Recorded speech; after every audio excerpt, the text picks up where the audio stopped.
Oh, sorry, I was deep in thought. Greek philosophy has shaped the modern world in many ways. Note the position statement. Look at all these question marks. You're probably wondering, how has it shaped the world in that way? Well, from our lecture, questioning as a means of learning. That's from Socrates, one of the most famous of the Greek philosophers.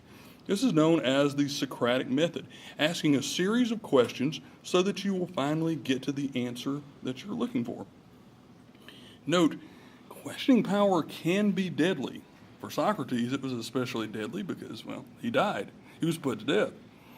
People, however, still use this today. They still challenge things, and in education, they still use questioning as a way of getting their kids to learn the information. Another way, ring the bell. School's in, sucker. From our lecture, we know that Plato started a school in Athens. Let's go over and find where Athens is on the map using our map skills. That'd be Athens.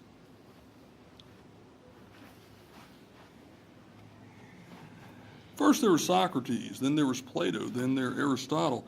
These, from a chronological standpoint, these are the 5th and 4th century BC. Socrates, he taught Plato.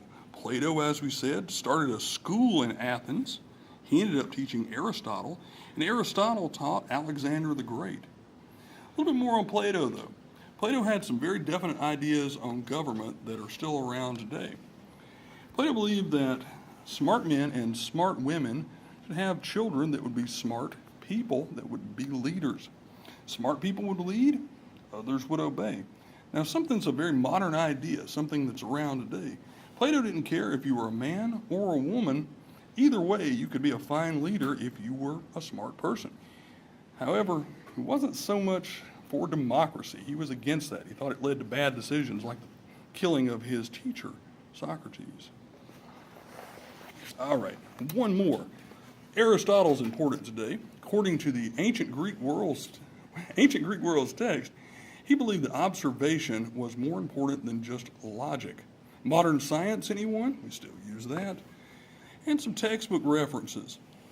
He taught the idea of the golden mean, which is all about balance. Not too much of something, not too little of something. I like to call it the Goldilocks thing. Note the high quality image of Goldilocks. Not too hot, not too cold, just right. Now, what does that have to do with things today? Well, think about our government sharing power. There are 3 branches. There's state government, federal, as well as local. Also, there's checks on the few and the many. And I want to leave you with one last image that goes along with what Aristotle would say. Hey, angry mob, slow down. Have a little balance. Don't let the angry mob just make all the decisions, otherwise they might put Socrates to death. Thanks, kids.